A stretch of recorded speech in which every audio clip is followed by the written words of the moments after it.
Hi, welcome. Good evening. My name's Kat. I'm with Oklahoma Faith Network, and I'm joined tonight for a special program ahead of May Day tomorrow.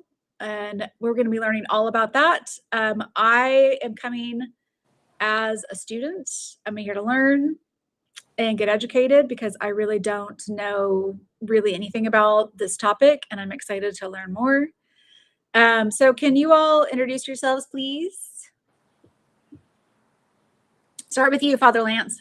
My name is Father Lance Schmitz. I'm an Episcopal priest. I've been in ministry for 30 years, and I live here in Oklahoma City.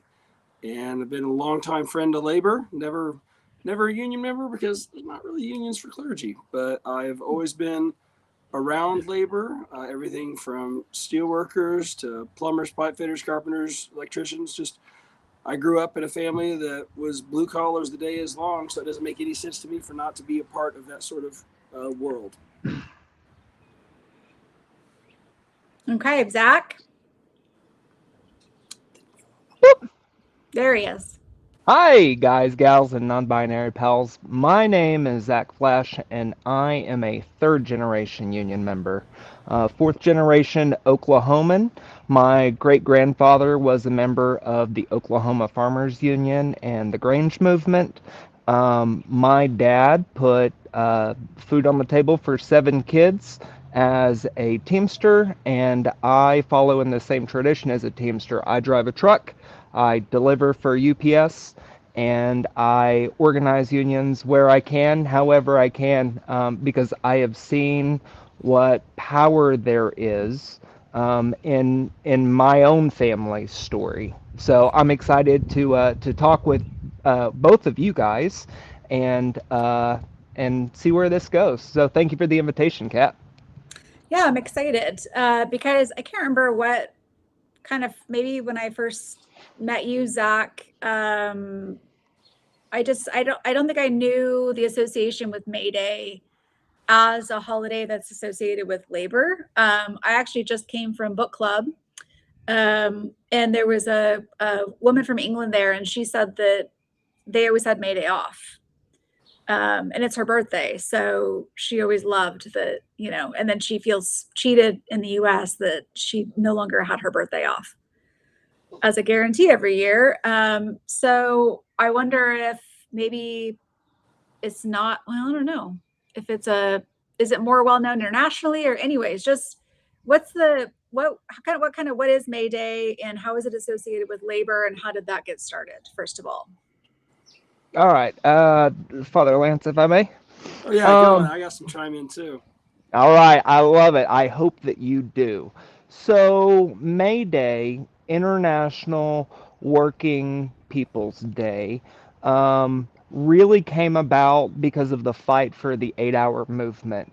In the United States, and really around the country during the Industrial Revolution, people were living immiserated lives, working from dark to dark and longer, 6, 7 days a week. And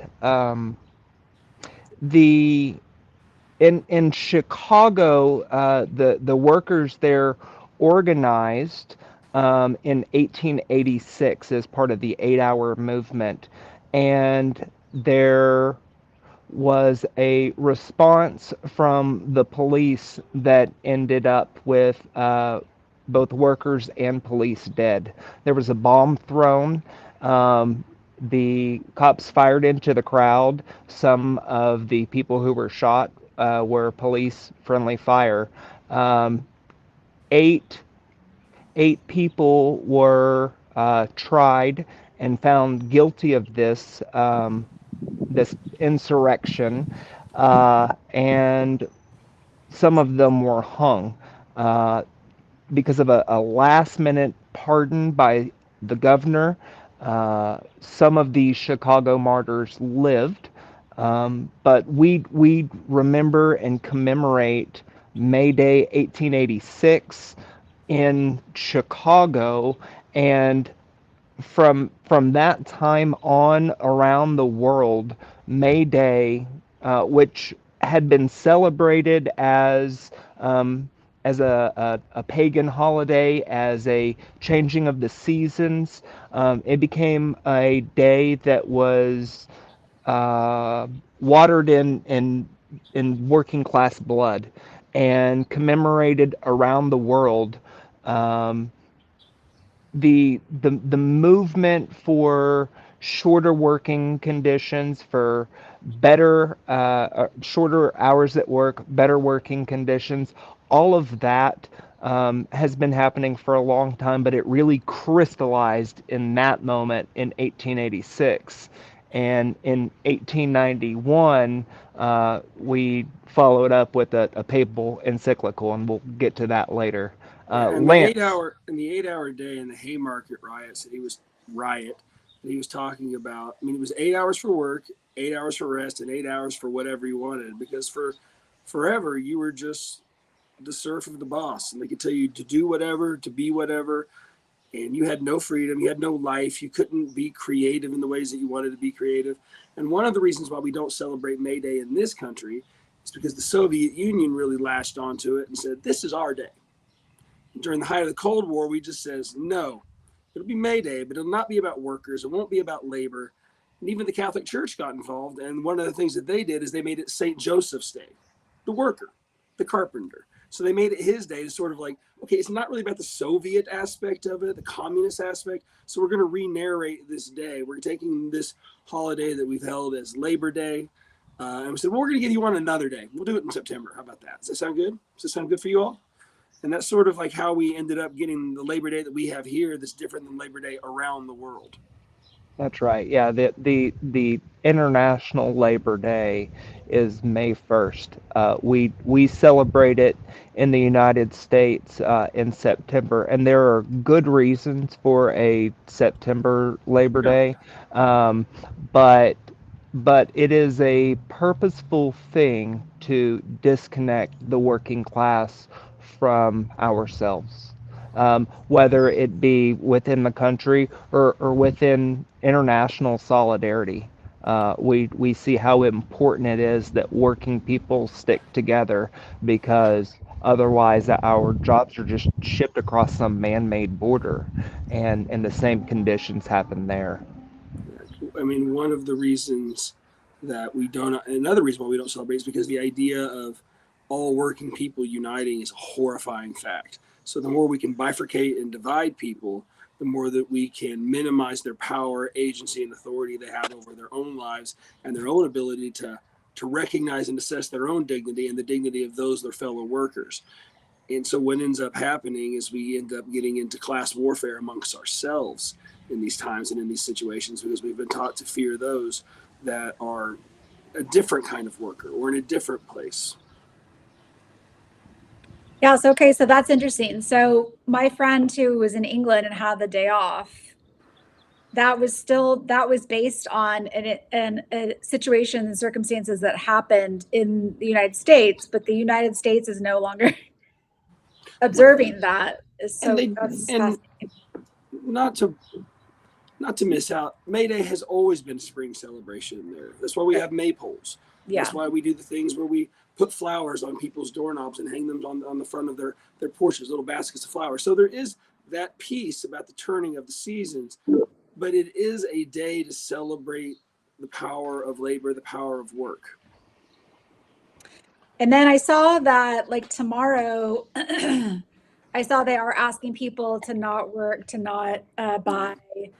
Is that sort of a newer thing, or is that been sort of part of a historical observation of this day? This is just this is a way of recognizing what May Day is, but it's also an iteration to against the current. It's an iteration of protestation against the current political climate that we find ourselves in. I don't think Okay. that there's been a history of America saying we're not going to work on May Day, but I think it's just a convenient day to hang our hat on to protest the current political situation that we find ourselves in the midst of. The Mayday Coalition that has put together that call was really inspired by the organic networks that emerged in Minneapolis and St. Paul when ICE invaded those communities. They had a strike that shut down business throughout the state, and shortly after that, the ICE withdrew their more visible presence, and so the hope of the May Day coalition and a lot of people is that that can be replicated. May Day is a pretty historic day, like Lance said, to hang our hat on for that. But to be clear, there is a lot of organization that needs to happen. Um, People need to have a sense of their own agency, and that requires a whole lot of organization. That requires a whole lot of one-on-one conversations and heart-to-heart conversations about what people are willing to put on the line for themselves, but also somebody they may not know. Because unions are about solidarity, and sticking up for the person next to you on the line. But as we know, as people of faith, sometimes sticking your neck out means you're going to get your head chopped off. Um, there is strength in numbers, and we find this again and again and again in the labor movement. That is our solidarity, is our strength. That is our watchword. An injury to one is an injury to all. Yeah, Lance knows it. Lance knows it. And I think, So and one of the things that we please, forget about is we had people that died for these things. The 8 hour that's right. workday, people were murdered and assassinated. You had the Ludlow massacre in Colorado of striking mine workers. You had the battle of Blair Mountain. miners were being had carpet. They were being shrapnel bombed by the government that was brought in. I mean, so the idea of solidarity, yeah, it puts your life on the line, but also the idea that these people are fighting for things that are not just about themselves. It's about the people around them and the people that come after them. And that's just not a kind of way we talk anymore. That's right. So, how is all this sort of related or relevant to people of faith? And how have communities of faith and people of faith been sort of involved in the labor movement and been helped that along, or been really closely associated with it, related to the call of their faith? Padre? Yeah. The first person that I ever met that was a religious person that told me about the importance of labor, because I grew up buying the sandwich that labor unions were just tools of the mafia and you don't want to stay around them and be anywhere near them, was a gentleman by the name of Father John Verona, God rest that man's soul. And he was a labor priest of labor priests. He would go be with the Immokalee tomato farmers of Florida and help them protest for better working conditions and higher wages. And because of him, I ended up getting connected to a whole bunch of labor folk here. And then I went to a Teamsters conference, Interfaith Workers Justice Conference in Chicago at the Teamsters Hall. And I met a Catholic priest there named Father Sinclair Obrey. And Father Sinclair was a maritime priest, and he was one that was organizing dock workers and shipbuilders, and that was what he was doing. And this isn't like a relic of antiquated history. This was a contemporary to myself, and he was doing this. And he was the one that started introducing me to papal encyclicals and the things what the Catholic Church says about work, but then also talking what the Protestant churches have said about work, and then about just the power of the tradition that I had come from, evangelicalism, about evangelicals and social reform, because evangelicals historically had been on the forefront of women's suffrage, of labor rights, of civil rights. And somewhere over the last 30 years, they've traded all of that. But we were always on the forefront of what we would call progressive issues, but what we would just call at the time, and I would call today, just Christian issues. Learning to love your neighbor as yourself, and recognizing and responding to and elevating the innate dignity of the human person is something I can't say enough about. It goes back to this idea of solidarity. We're all in this together. And the sooner that we can recognize that my lot in life is tied to your lot in life, the better we all are. My family came to this place, to the New World, in 1660. We came as part of King Louis XIV's mission to what became Quebec in Montreal. And at that point in time, the mission most of the year was frozen. It was desolate. Men outnumbered women 6 to 1, and the colony was going to die. King Louis took 800 women, girls really, mostly orphans, people who had been left in at hospitals, foundlings, and offered them a royal dowry if they would go to the New World and be part of this thing. And 10% of them died on the way over. But the ones who stayed founded a people. And that's my people. That's where I came from. Somewhere along the way, we made it to the Great Plains. My family helped found Our Lady of Victory Catholic Church in Purcell, Chickasaw Nation, Indian Territory in 1886. And we saw the land run come by us. Before this was Oklahoma. And going through the Great Depression, going through 2 world wars, going through the Dust Bowl in Oklahoma in the 20s and 30s, my family lived in a hole in the ground with a sod house. Um, in just a few generations, um, my dad met my mom, and he converted to Catholicism. My mother's faith, and he learned about Catholic social teachings. He learned about the papal encyclicals, about Rerum Novarum, the 1891 papal teaching, a teaching document, a pastoral letter from the Pope to the bishops on the dignity of the worker, and how important it was that oftentimes when we hear Catholics talk and they talk about the sanctity of life, they're talking about abortion. But the Catholic life ethic is supposed to be about a quality of life from the cradle to the grave, to natural death. And what happens in the meantime really matters. And for the most of us, we're working people. We sell our time and our bodies to someone else. Under this economic system, that's what we do. And in exchange for them making a profit, they give us a little bit of money.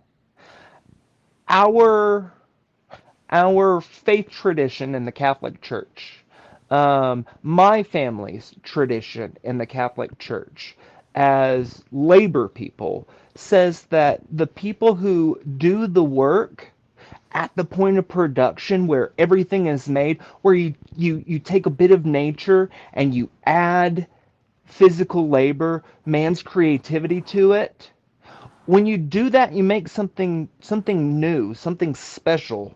Lance would call it something holy. You take regular dirt and you add something divine to it, and something new happens. Under our system, that is commodified. Our labor is alienated from it, and that is sold for a profit by somebody else.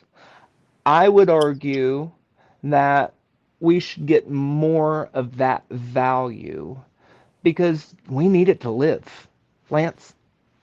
And we had been talking about this recently about how, in the Christian tradition, we talk about God as creator.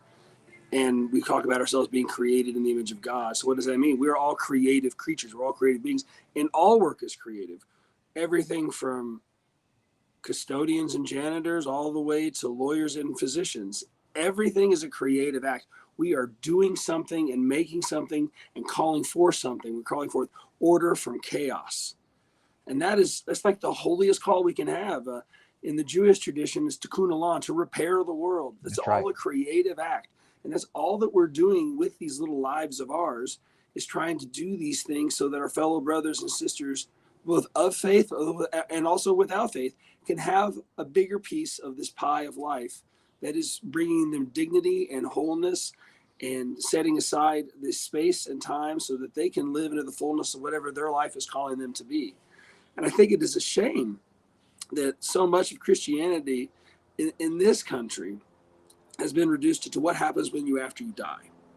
Maybe that's a product of post-Civil War Reconstruction, when everything was falling apart economically, and that's when the rapture notion really took off, because it's about how we live now. That's a far more interesting expression of the faith, how we care for each other now, how we care for the world now, not later. This isn't practice for something else. This is practice for now. Amen. And labor and the things that we do with our hands is living into our divine mandate as caretakers, as tenders, as people that build something beautiful for the world around us, for our own liking, but also for the enjoyment of others. And we get money on the side, yeah. But the sad thing is we've lost the notion of what it means to build something beautiful, because we have been so weighed down by a system and structure that crushes and oppresses us for the sake of a few people that run off with all the money. And there is something really beautiful and powerful when people who when you go to church, it's a self-selecting group. It is people who go there because they believe the same things. When you go to work, you you may all believe different things, but you're doing the same thing, right? And so a union is a really, really unique thing, because what is required is to take all of these people who are doing the same thing and elevate them just a little bit, so that way they're thinking about themselves as a worker. They're thinking about themselves as an agent of change, that they are not just a cog or someone who fills a seat from 9 to 5. Once they can see that together with their coworkers, that they may be able to get out of their job, not just better remuneration, but something more. There's something that happens when people come together and they talk about what their struggles are, and then what they might be able to do about that. And that's an emergent thing. It's not really something that can be planned. The things that can be planned are all the structure that goes into it, but it requires all of those people. And so it is really hard, and it is not easy. But I don't know anything else that's more important, because we spend most of our lives at work. I spend more time with people that I work with than I do with my own family, right? And so, what does my employer owe me? What is an economy owe me as someone who powers it? We live in the richest country in the world, in the United States, the most powerful country in the world, and it is all made up of individual people just pushing this thing along. What is that? What is that economy? What does that community owe the individuals within it? Um, that's what we're trying to find out. And if we don't come together and have those kinds of conversations, then we don't come together and we don't find out. And And whoever is in power and whoever has the money will continue to have the power and the money. And that makes me fear for us, and it makes me fear for our souls. Lance. the thing that, you bring up this idea that we're all in this together. I don't want to demonize management, but I think the thing that is so beautiful about unions and contracts is everybody gets to be on the same page. There's no secrets hid. People are never down on what they're up on. So if you have a contract, it says these are the rights and responsibilities for my side and for your side.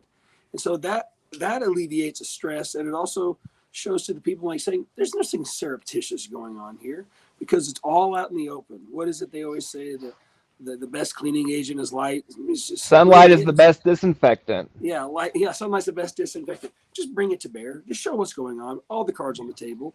But right now we have created this new industry of delineating and demarcating and demonizing each other, and that plays into the entire power system and struggle what goes on in this country of the people that hold the most capital. And again, I'm not a poor man, I'm not a rich man. Money can be used for great good and great evil. But the hard thing for me is that so many people accumulate so much when they have achieved more than their great great grandchildren could ever spend. And so we have to do something in this country as religious people, as secular people, as people of faith and goodwill. We have to do something to create a system and a structure where we can share the stories about our own struggles with one another. Because even every time we do that, the load gets a little lighter. Even if we don't solve it right away, it feels better to not feel so alone. And that is one of the things that's the most beautiful to me about unions and labor is like we realize that we're not alone, because that is the worst thing we can do is make ourselves believe that we're alone, because then we move from isolation to anybody that'll accept us, and that's when we find tribalism, and that's when we just start saying those people are out, these people are good. And that is a besetting sin of all of us, because we want to feel special, we want to feel unique. But I think that when we do this and we do it right, we recognize that we're all in this together, and that all of the directions in life that we're on are all together, and none of us are really alone as much as we think that we are. Yeah, before we kind of get into more like economic justice side of things, I just want to comment that I'm realizing it's sort of, this really touches on like two of the deepest spiritual questions that we have, right? Or needs, I should say, spiritual needs. One of which is to feel like we belong.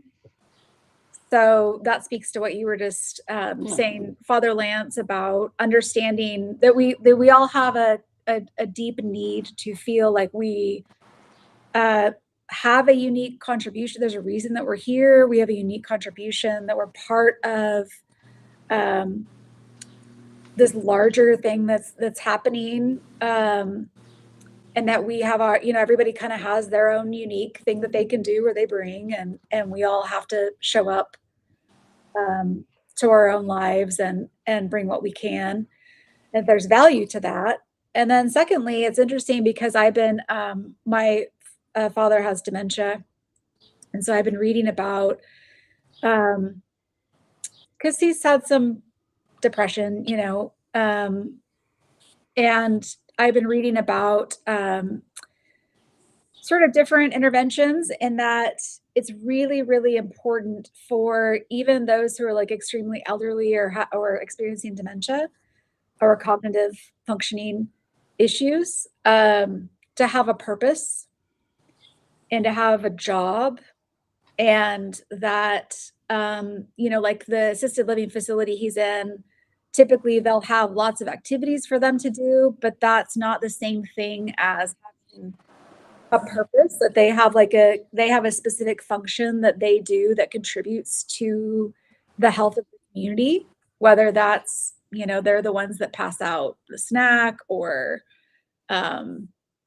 water the plants, or and I've just been kind of thinking about that, just generally what a deep spiritual human need that is, to feel like because when you look at the a mental health issue that people are experiencing, in addition to loneliness or whatever, I mean, there is, I think, a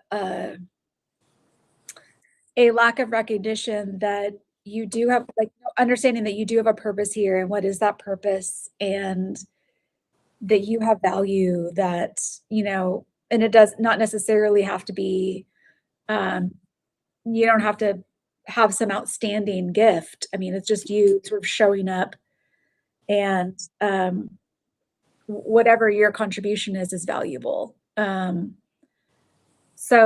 I'm just like kind of tying those things together. And what you all are saying is really important. Aside, In the late 90s, early 2000s, Robert Putnam wrote a book that we all kind of read at that time called Bowling Alone, about the death of third-party mediating institutions. That's how we maintain democracy. That's how we maintain sanity. I mean, the isolation piece that you talk about in dementia and all of those things, losing the ability to hear. The fact that Medicare and our insurance doesn't cover hearing aids at the level they should cover them at. Because when you lose the ability to hear, that becomes an isolating factor. And when we're isolated, we're manipulated, or we're depressed, or we're despondent. And one of the things that I don't understand why more congregations, religious institutions are not out there creating opportunities for people to gather so that they don't feel so alone. Besides just all of the religious piece, the existential questions, but just creating space for people so that they don't feel alone, because that leads to a flourishing of democracy and society and communities that we are so deeply and desperately in need of, because everybody feels alone. And the best thing we can do is just bear witness to someone else's struggle by listening to them, because that is a healing balm. It is one of the best things and the coolest things that we can do. One of the things that I find most treasurable about my own life is people ask me, says, what's your job? I'm like, to be a non-anxious presence in people's lives. It's the greatest gift I have to offer. And it's the coolest thing I get to do, that I get trusted to be in people's lives all over the place in various ways, that I'm the one, because of my role in the church, but I'm just invited to be in people's lives and to be there for them and with them so that they don't feel so alone. And that's what I think the power of the union is. You don't feel alone in your struggles anymore. People are listening to your grievances, and they're going to bat for you, so that you're not just tossed out on the street from your job because of any reason that management or the bosses have made up at any given moment. Yeah, Catholic social thought envisions a complex, layered society founded on individual initiative and shared No. itself. Let's see. Okay, I thought I was getting kicked off this thing. Um, through like participation in a lot of organizations, it's the inter interrelationship of all of these organizations that um, really creates a cohesive whole. Lance, can you talk a little bit about subsidiarity? Yeah. So he talked about the complex layers. The thing that we should do more than anything else is the notion of subsidiarity, solving the problems at the smallest and most local level possible. I watch what's going on in the federal government, but I realize at many levels I'm powerless to do anything. But I can do something with my neighborhood association.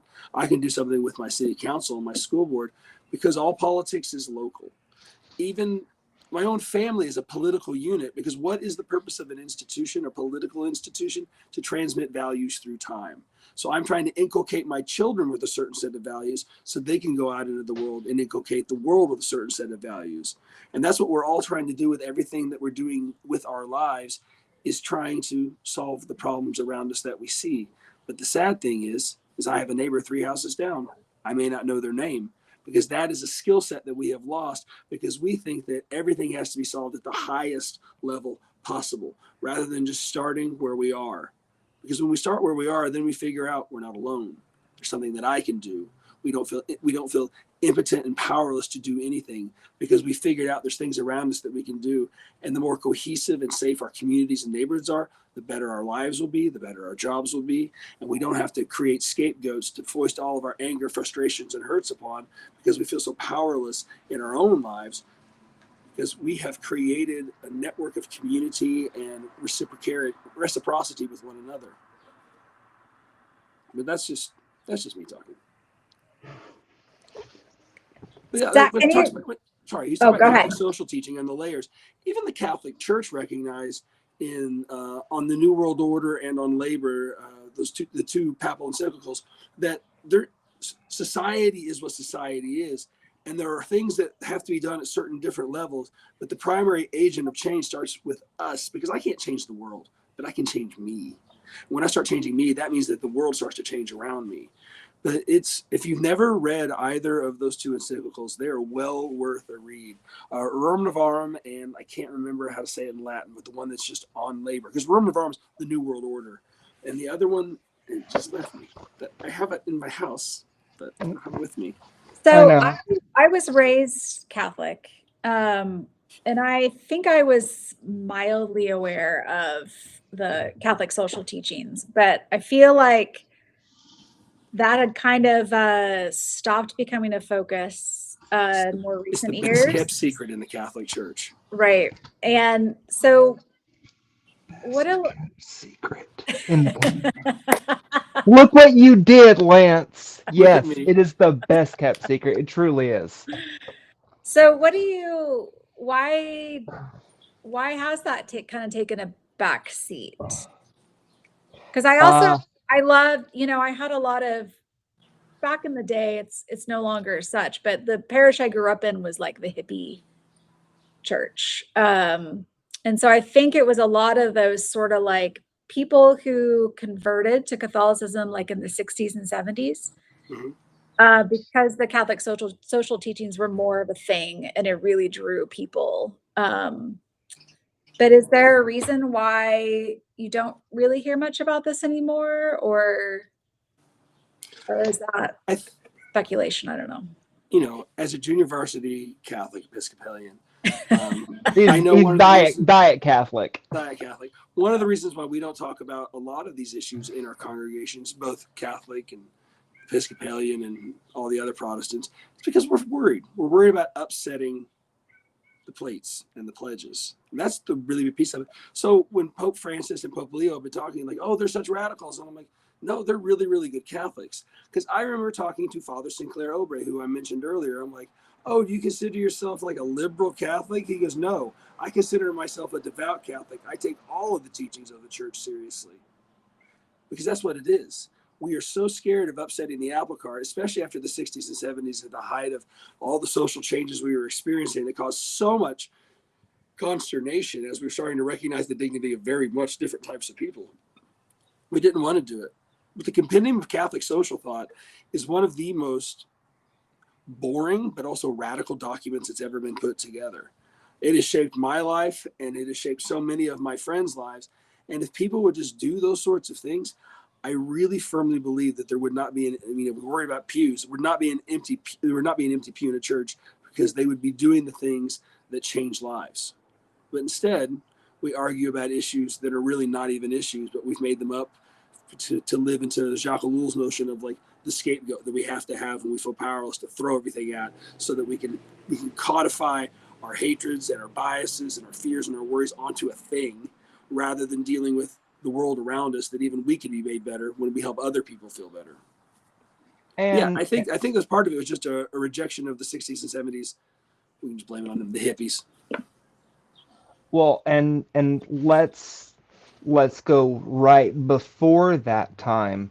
Um, After World War II Cold War. happened. Say again. I was gonna say I know where you're. I think I know where you're going. So yeah. There were 6 million Jews, queers, Roma, Catholics, everybody murdered. And the discussion amongst the bishops was, what did we do? They were either silent or complicit during a mass genocide. And so that really caused a whole lot of soul searching for a whole lot of old holy people. Because what role does the church have when something like that is happening? The pre-Vatican II conception of the church was that it was supposed to be up here on the hill, holy and sanctified, and separate from us. It was an example of how we were supposed to be. And after all those people were murdered and shoveled in the ovens like cordwood, the Catholic Church realized its guilt, its sin, because silence is complicity, and so there was a whole lot of soul searching, um, and the church reoriented itself. It reoriented itself towards the people. And pre-Vatican II, when my mother was growing up, the priest faced away from the congregation and they spoke in Latin, and everything was elevated and incense and holy, and they realized that that ain't it. Jesus went to where the people were, and he spoke to them in words that they could understand. And so the Catholic Church changed as well towards facing the people, towards using the vernacular, and um, and these new encyclicals, these new teachings started coming out. Now, Lance is right. There was a huge backlash out in the culture with the hippies. There was the Jesus movement, the Jesus freaks with the Protestants, and within the Catholic Church, so many people saw their their traditional ways being changed in ways that they did not recognize and they found scary, and there was a reaction to it too. When people think of the church, they think of this great monolith, but there are so many, especially within the Catholic Church, which claims to be a universal church. There are conservative strains of thought. There are liberal strains of thought, radical. Um, although, Yes. Yeah. but they wouldn't call them any of them. No. No, they just call it Catholic. And that's really kind of the beauty of a church that is supposed to be Catholic in the Catholic universal sense. That it's supposed to be able to hold all of this because God speaks to us in different ways. And how we engage with God is a part of creation, like Lance talked about. We are co-creating and being part of God's creation. I had the opportunity the last 2 days to speak with my high school. I graduated from Mount St. Mary's Catholic in Oklahoma City, and I had an opportunity to speak last week with Mr. Beckman's theology class. Mr. Beckman was my theology teacher. He's very old, and and I got to speak with all of these students about how, like you said, Kat, I didn't hear about these encyclicals growing up, but I was formed during the Iraq and Afghanistan wars. Disconnected. I was in that high school at Mount St. Mary's when the second tower fell. And I watched people who told me about God's love and benevolence and mercy go into a bloodlust. And that caused a whole bunch of soul searching in me. And that's when I discovered these Catholic social teachings. That's when I discovered um, what the popes, what my tradition had to say about how to be in the world. I have the song, they will know we are Christians by our love, but how do you show that love? I'm not interested in any sort of God that needs just praise and adulation all day long. The God I know gets out with the outcasts and the lepers, and he heals people and he helps them see in new ways. Really, that's what I feel that union organizing is like, what labor is like, is helping people see in new ways that they are part of something connected and bigger, and that is a holy thing. It really is. I mean, I don't. So Go ahead. sorry, Father Lance, Go can ahead. I, No, so go ahead, you, Cap. but you Go ahead. also said that like the evangelical church also like kind of started out being friends to labor, being more involved with labor, and Yeah. then changed. Are there different reasons that that changed as well, or is it a similar path? I don't have any. I mean, I can't think of anything. There was a book that was written in the 70s called Evangelicalism and Social Reform. I mean, because this was our tradition and our history. And then Sojourners Magazine back in the early 2000s did an article about this. But I can't point to a specific moment to where they said things have to change. In America, I really do tie a lot of it to the Cold War and this deep seated fear of communist Russia for fears for justified reasons and for ones that we just cooked up on the spot. And then we started doing witch hunts here. But I think the notion of the scapegoating and the McCarthy era. I mean, that really is when you feel powerless and you feel like things are slipping away. You have to find something to focus your hatred and your anger on if you're not a person that's doing the work on yourself. And that's what ends up happening with so many of us, because the words may not be true, but the feelings always are. So we say things and we act in ways that aren't real, but we're feeling the feelings and there's something going on. Uh, you know, I'm not interested in any sort of faith that doesn't tell me that I have to serve my neighbor or that it justifies. Dorothy Day said that, Jesus was the one that permanently did away with this idea of the deserving and the undeserving poor. Everybody deserves something in this life. And have I ran into problematic people that are poor? Yes. And I've also ran into problematic people of means. We're all problems at one level or another, but we're all on this boat together and we're all trying to do the best we can with the light that we have to see as far as we can in the moment.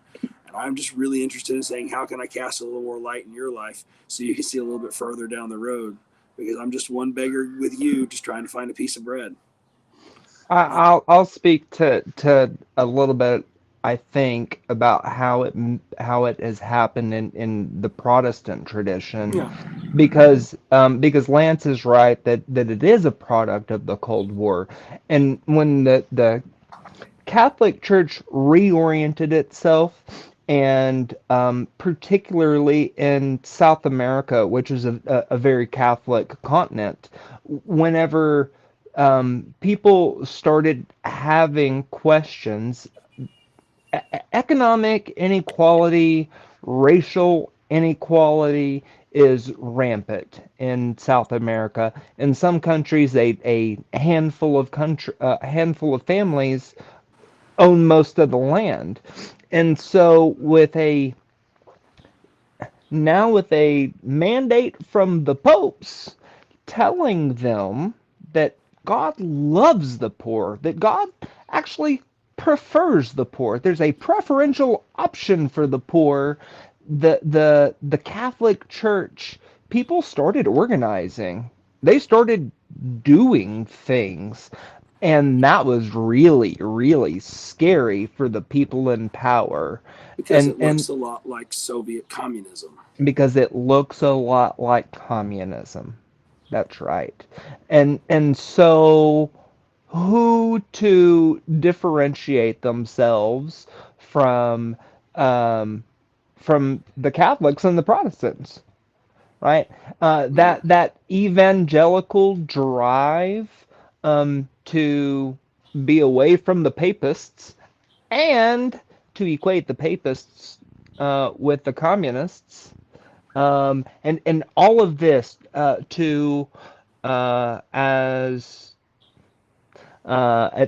to use a political term, to throw all the spaghetti at the wall and just see what sticks. That's what they did, and that's what they do. Um, but there are documents, there are teachings, there is a 2,000-year-old tradition that we can look to. We can look to just the red letter stuff in the Bible and see what Jesus is talking about and just do that stuff. Yeah. Hey, this isn't It shouldn't be hard stuff. It shouldn't be revolutionary or radical. You should just be doing the decent work of taking care of your neighbor. I mean, that's it. That's the highest of teachings. Love God, love God and love your neighbor as yourself. That's pretty cool. I can do that because that's manageable. That's not the work of some superpowered person. That's saint work because that's what we're all called to be. We're all called to be saints, and we're doing the best we can. But it doesn't require something that's out of the ordinary or extraordinary. It's just doing the boring work of listening to people and then trying to fix the problems around us with each other and not by ourselves. One of the things that I found during that time in high school and after was the Catholic worker movement. The Catholic worker movement was founded in 1930s during the Great Depression in New York City, a place that was the melting pot of culture at that point in time, and so much poverty, so much need, and a um, just prior to that, a young woman named Dorothy Day, who was a socialist and a writer. She hung out with the cream of the crop, the all the best writers, all the best people. This is Dorothy Day. She is living the high life, and she gets pregnant. Um, and the man that she is with does not want to have a baby, uh, and she has an abortion because he tells her that if she has a baby, he will leave. And so she has an abortion, and he leaves anyway because men, We're sorry, problematic. were problematic. So he leaves anyway. Well, Dorothy turns to the church, to the Catholic Church. She was baptized as an Episcopalian. Yeah, and but there's a Catholic church that's nearby, and so she starts attending kind of daily mass there and really praying and trying to figure things out. Um, she's dating this rationalist, this anarchist, and she becomes pregnant again. And she really feels like this is a sign of grace because she didn't know if she would ever be able to have kids. She thought that she had screwed things up in a bad way, and she's going to church, and God let her body carry a baby. And so she tells this guy, I want to have this baby. And he doesn't. He dips. But she doesn't. She stays.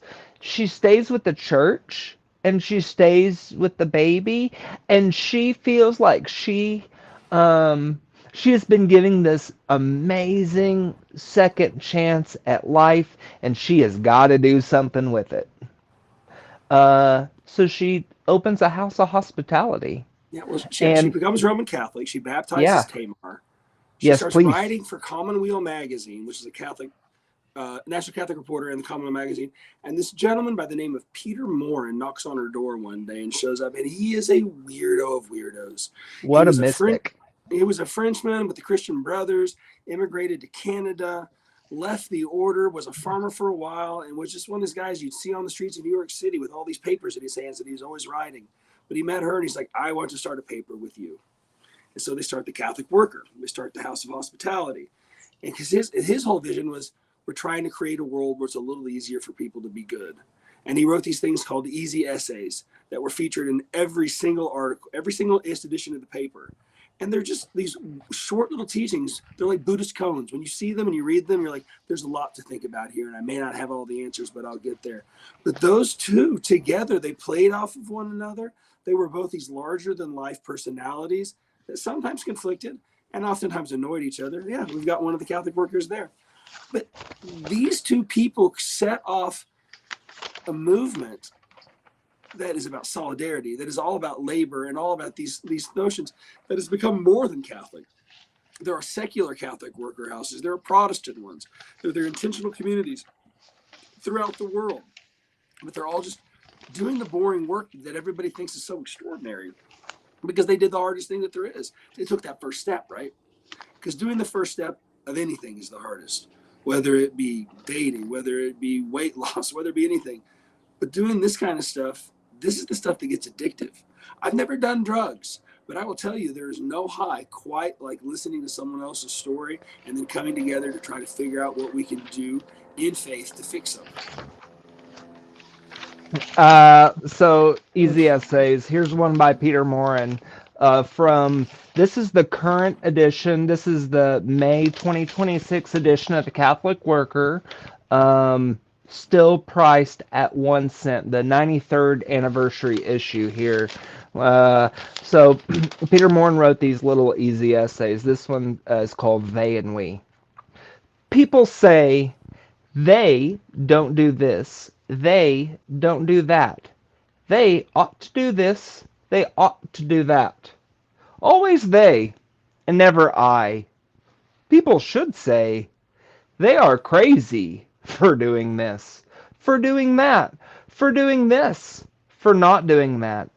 But I don't need to be crazy the way they are crazy. The right way to start is with I. One eye and one eye makes two eye. And two eye makes we. We is the plural of I. We is a community and they is a crowd. And like, sit with that. Right? Yeah, there. Yeah. Some of it comes across as the psychotic ramblings of a homeless man. And some of it is so profound. And really that's the miracle of this whole thing, is just being present for all of it. Just opening yourselves. Right there. Like I told these students that the Catholic conception of education is not that we are empty vessels to be filled up, but we are clay to be formed. And when clay stops being worked on and becomes dry and brittle and it turns to dust and it's not anything good. But if we can open ourselves to the Holy Spirit, if we can listen to what God may be asking us to do, if we can allow ourselves to be formed and loose, then we can be made into something that's really useful, really something powerful and beautiful. But it requires us to let go of all of our kind of preconceived notions of what we're supposed to be doing, and just like with subsidiarity, like with personalism, just seeing what we can do right in front of us, seeing where we may be called to the task right in front of us, hearing the cry of the poor right in front of us.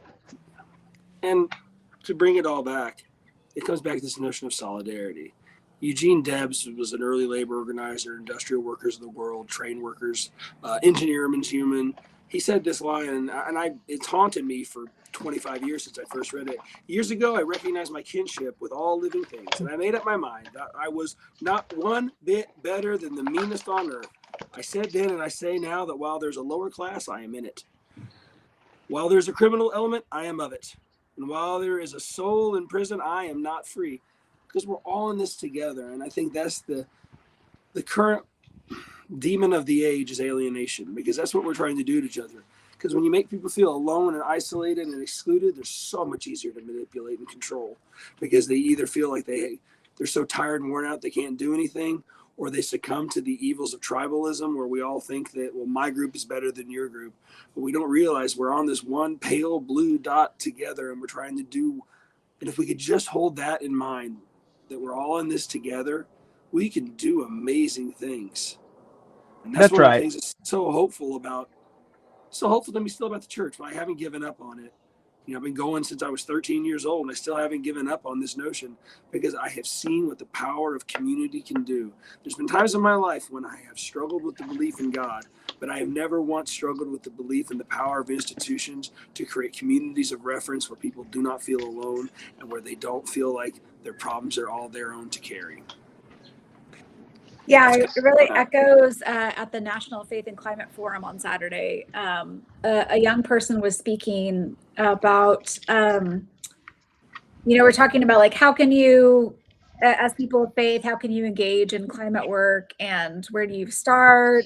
And she was saying, just like getting messy, literally messy, like dirty, like getting in your hands in the soil and trying out with a garden, whatever.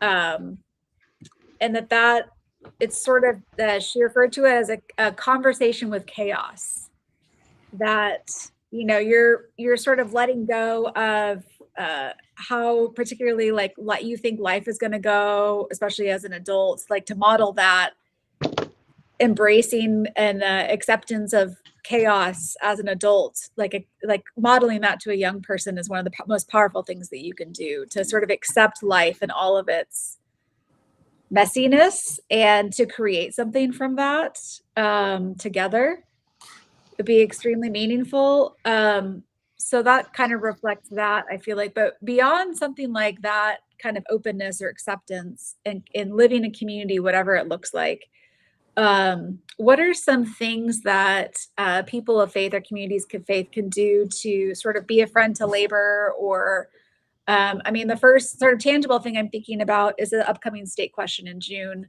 to raise the minimum wage. So at our luncheon next week, we're going to have representatives from that campaign to have people record selfie videos talking about why their faith calls them to this issue and why they feel like, even if it's because actually, it was interesting at the retreat that they had, that the union was there and had contributed to that movement, even though because they're part of a union, they're sort of already like the raising the minimum wage would not impact their workers because they're already taking care of their workers, but they're still be advocating for it, contributing to it, their time and their money and everything, because of that core idea that what's good for one of us is good for all of us, that we need to be making sure that everybody is cared for. What are some other sort of tangible ways that, and I know that there's like in the fall, there's the Labor in the Pulpit initiative. So is that sort of like basically to sort of bring labor back into conversations like in your faith community, or what are some other kind of things? Labor in the Pulpit was brought about by Interfaith Workers Justice. It's Labor in the Pulpit, Labor in the Bisma. And that was one of the things that they really wanted to do. It's a group out of Chicago founded by a woman named Karen Bobo. Bobo. What a weird name, right? But she started this thing like, because this is part of our faith tradition. We care for one another. But I think one of the things that people of faith can do, and Zach and I talk about this a lot, is this phrase, I don't want to be right, I want to win. It's this idea that there's no one that is morally pure except for the dead. So if we get so caught up in finding, well, you're Roman Catholic, and I'm Presbyterian, and you're Buddhist, and you're Baha'i, you're Wicca. No, we're all agreeing that this is a good thing. One of the early saints of the church was a gentleman by the name of Justin Martyr, and they asked him about, what do you do with all this Greek philosophy? It talks about all these different gods. He's like, there's a pearl of wisdom everywhere. Just find what it is. Stop being so concerned with being morally pure or right in everything. Say, well, I can't work with them because they're against, gay marriage. But I'm like, yeah, but you can find things you can agree on. Because when you can find things you can agree on, that opens the door to conversations about things you may not agree on. And you may change someone's mind along the way. But stop being so concerned with being self-righteously pure, morally pure, and just be more concerned with winning. Because everybody can agree, I should hope, that no one should have to live in poverty. That seems like a pretty easy, baseboard to throw a ball at. We can all agree. Everyone shouldn't live in poverty. You should not have to work 2-3 jobs to survive in this world. And those are the sorts of conversations that we have to have with one another. Is like, what do we all agree on? Well, these are the things that we can't agree on. Zach brought out a book. Oh, Lance, you got me looking through the Bible, friend. The You keep Bible. It's the talking. book for me. The Bible. Yeah, and Um, that's just, I mean, yeah, and that's part of it is like we're all, if we could just remember that we all, one of the coolest things that Carl Sagan ever did was when Voyager 2 was going out to the edge of space. He was at NASA. He's like, hey, turn the thing around, take a picture of Earth. And I think the more people that can meditate upon that image of this, we are this pale blue dot in an infinite cosmos, the more that our problems seem less consequential, or the more that our divides seem less consequential. And there's more things that we can agree on because we're just, as one of the prayers in the Episcopal liturgy of the Eucharist says, on this our planet Earth, our fragile island home. That's all that it is. We're in this together. We don't have to be alone, but we're choosing to be because we're scared of vulnerability. So I think that's how people can support in faith communities is just find things you can agree on and work on those things together because the conversations we can have are way better than the conversations we won't have. What are you looking up there, Zach? Sirac? no, but Sirach's so good. Isn't Okay, it? I'm I've still telling got you. I still have Sirach here because you brought up Sirach the other day. And Kat, if I may, I've got some Sirach in here. People bless the one who is liberal with food, and their testament to his generosity is trustworthy. The city complains of the one who is stingy with food, and their testimony to his stinginess is accurate. Just feed people. Just be Generosity. just be generous. Just be good. I mean, There was a we've got there's Matthew a Mennonite 25. theologian named Ched Myers, and he wrote an essay years ago. The, uh, the the myth of scarcity and the liturgy of abundance. There is enough. We have to just figure it out how to get it to people.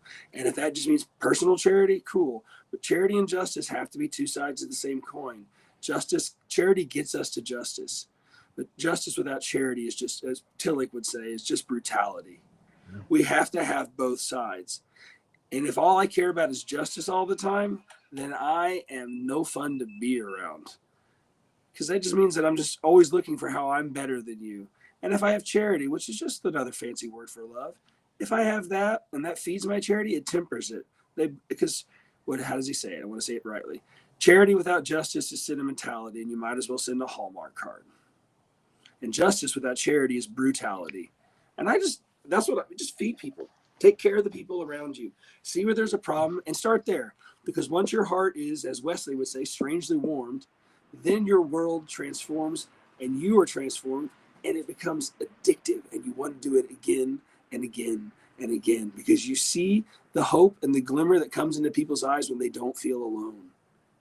The Catholic worker movement, um, the way that they try to experience God's love out in the world is by looking at what Jesus did in this book. In Matthew 25, Jesus talks about when the Son of Man comes in his glory, the nations will be set in front of him for judgment, right? The And nations, the nations. not me, the nations. Will you please talk a little bit about nations, if you would, Lance? That's the thing, right? Is like we've taken this faith of ours and we've turned into this. We've taken this great message of Jesus and we made it so strong and so small that we can fit inside of our hearts.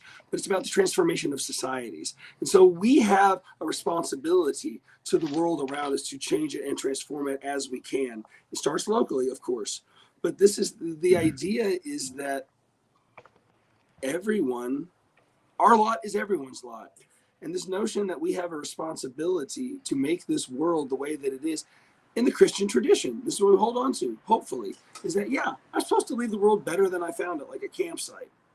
That's what this is about. And I don't understand why we get so hung up on these strange, peculiar social issues instead of doing, just do the work. But yeah, the nations will be judged. And I think that's an interesting sort of turn of phrase that goes counter to everything we talk about as like a personal faith. No, this is like corporate reality that we're dealing with here. And the separation of the sheep and the goats is like, well, Lord, when did I ever do this? I never remember doing this. Like every time you did the works of mercy, that's when you did it. When you fed the hungry, when you gave drink to the poor, when you did it all, that's what you did. Oh, look at Zach over there getting miming.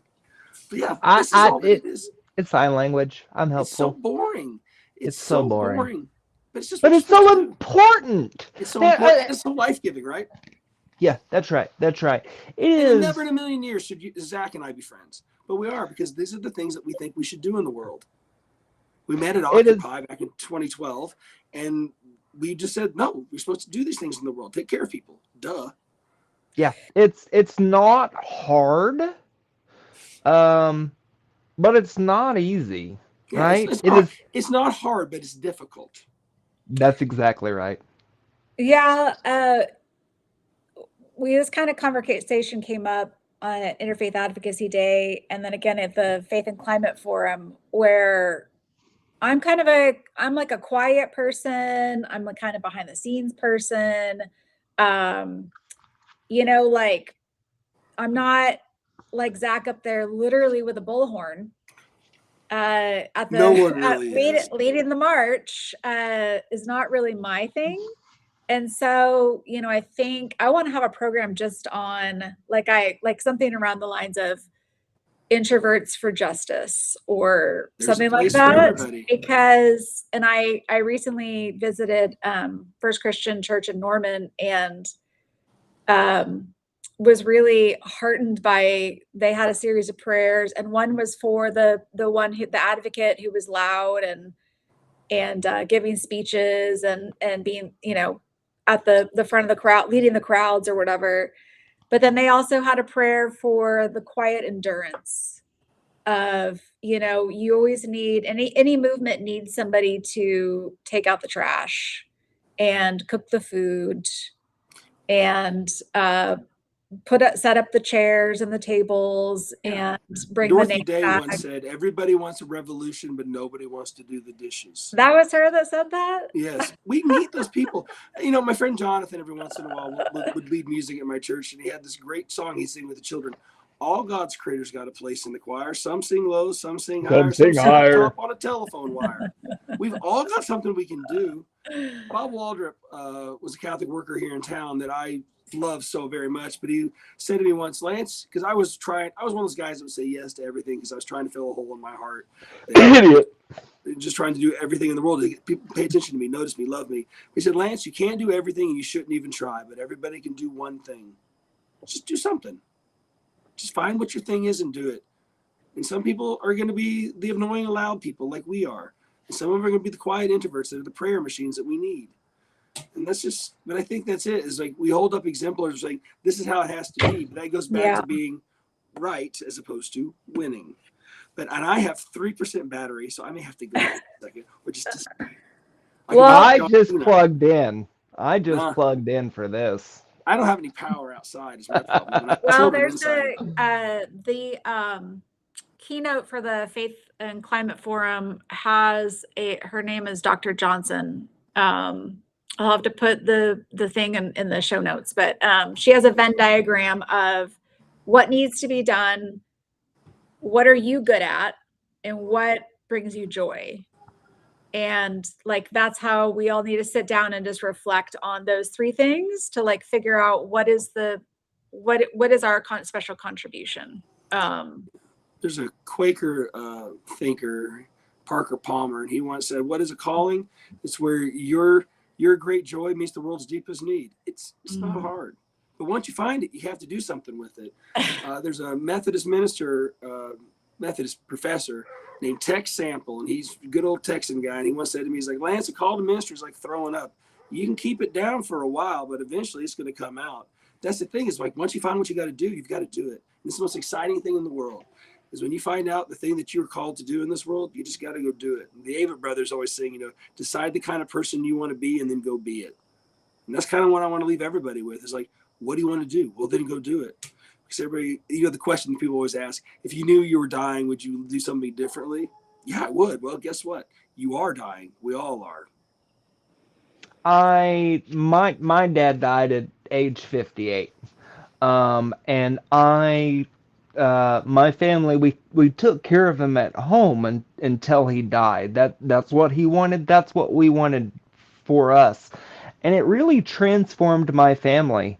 Um, Five sisters, three of them became nurses. One of them married a nurse. They work in hospice. They work with mentally ill people, inpatient psychiatric. They go to the home of children who are disabled and would otherwise be discarded by our society. Our our faith uh, really comes from lots and lots of different places. It doesn't come from church. We all believe in something. Lance talks a lot about how the 12 steps, even though he's not an alcoholic, that fact of finding a higher power and surrendering to that, finding what your calling is, what you're good at. I I'm okay with yelling on a megaphone in front of people. I'm okay talking on a microphone. There were seven of us kids. If you were not heard, you did not get to eat. I like to eat, right? And so I'm okay with being the loud one, but not everybody is. And that's And okay. that's okay. Because when I yell into a megaphone on Saturday and I say, Monday in Norman at the homeless encampment behind the shelter, there's going to be a sweep. Goodbye, Lance. Law enforcement is going to come and the city is going to take poor and elderly people from their tents outside of the homeless shelter where we as voters just voted to approve an $8 million shelter. These people are going to be swept off like so much garbage and told to go where? I went to go ask that question. Sometimes there are not easy answers. I've talked to the mayor. I've talked to people on city council. There are political forces at play. What I know as a person of faith is that there are moments like Jesus's night in the garden when he was waiting for the authorities to come, when he was waiting for the cup to be taken away from him. He was anxious and scared, and he knew that something horrible was on the way. Our neighbors, men and women made in the image of God, were dealing with the same thing. Jesus asked his disciples on the night that he was to die to keep watch for him, to just stay up because he needed to go off and do some stuff. He needed to pray. And he got back and they fell asleep. I have fallen asleep on our poor and unhoused neighbors before. But Monday we didn't. Monday, Father Lance and me and a Nazarene and a Baptist and an atheist and a Muslim, we came together and we prayed something from my tradition. We prayed the Sorrowful Mysteries Rosary. We we prayed about Jesus's passion when he was taken from his friends, stripped of his humanity, and crucified. There are times where you cannot do anything but sit with pain. And that is a really hard thing for us to do. But I don't know anything that is more important. Whether it was sitting with my dad as he died, or whether sitting and praying with poor and elderly people at the homeless shelter, or visiting my friend Mary Frances at the nursing home today. There's nothing I know that's more important than these works of mercy. There are 15 sets in our tradition, or I'm sorry, 15 works of mercy, two sets. The corporal works of mercy, how we take care of our neighbor's bodily, physical needs, and the spiritual works of mercy. Um, Being with people, uh, comforting the sorrowful, counseling the doubtful. In the tradition that I grew up in, the Mass is taking bread and water and adding labor to it, sanctifying it, turning it into the body and blood of Christ. And as working people, I think that we are also called to take ordinary physical things that we do and to elevate them into something spiritual, into something holy. And I think that if we can live our entire life like that, if we can just take the ordinary and make it extraordinary, enchanted, holy, I think that we'll find that our lives are changed. And in doing that, we have an opportunity to change other lives and change the whole world. Um, and um, to build a new world in the ashes of the old, or as Jesus said, to build the kingdom of God on earth as it is in heaven. Heaven does not have to wait until we're gone. We do not have to wait for pie in the sky when we die.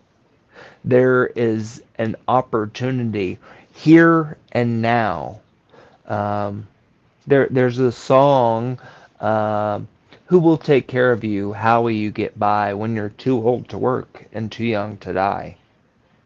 The only way that this whole society, civilization, church, any of this works is if we all chip in and we all do something a little bit bigger than ourselves. Well, thank you all for taking me to school. Well, thanks for letting me just rant. I love you, and it was a great opportunity to talk with you, and to talk with the people who are connected with the Oklahoma Faith Network, um, the Council of Churches, the Oklahoma Council of Churches, the Oklahoma Faith Network, that tradition, that heritage, that lineage is so important. Um, as a labor guy, I know that the boss will try to divide us by what language we speak or what race we are. It is really easy to keep people apart. My faith tradition tells us that we are all brothers and sisters in Christ. And so taking that message into my work, into not just taking faith as a Sunday morning kind of thing, but living it out 7 days a week and making it a part of your life, letting it transform your life is so, so important. Whether you are Muslim or Christian or a Jew or atheist. This is so, so important. We need each other. We need each other so desperately. I tell folks, we're all we've got. Um, if God works in this world today, He's working through us, and that is a opportunity and it is a challenge. And if we are a people that believes in heaven, then we we know that there is a hell awaiting. And that language can turn people off, right? But I know that my soul needs me to do these things.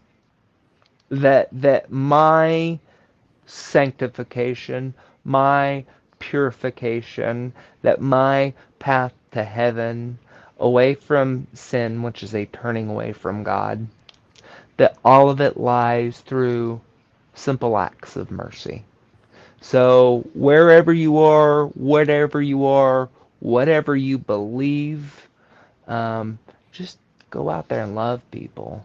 Just love people. Let it transform you because it will. Thanks, Kat. Thank you, Zach. Thank you for all your work in the community. Thanks, sis.